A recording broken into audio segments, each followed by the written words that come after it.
খাৰঘুলিপাৰাৰ ফ্লেটত থকাৰ পৰিৱৰ্তে জুবিনদাই খাৰঘুলিৰ নৈসৰ্গিক পৰিৱেশত জীৱনৰ এছোৱা সময় কটাবলৈ বিচাৰিছিল।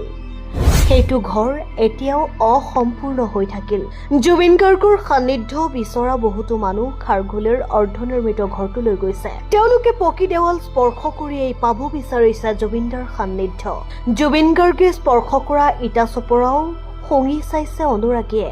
কিজানি তাতে লাগি আছে জুবিন গাৰ্গৰ যাদুকৰী কণ্ঠৰ সুগন্ধি। ৰামচা পাহাৰৰ সেই বিশেষ ঘৰখনৰ নিৰ্মাণ আধাতে বন্ধ হৈ গ'ল। ৰজাই নাই যেতিয়া বন্ধ হৈ গ'ল ৰাজকাৰেঙৰ কাম।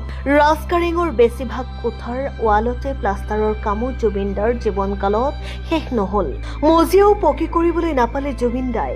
অৰ্ধনিৰ্মিত ৰাজপ্ৰসাদটো পূৰ্ণ কৰাৰ সপোন দেখি ৰজা গুচি গ'ল। এই ঘৰটো অসমীয়াৰ বাবে তীৰ্থস্থান। ৰজাই জীৱনৰ বাকীখিনি সময় ইয়াতে কটোৱাৰ সপোন দেখিছিল।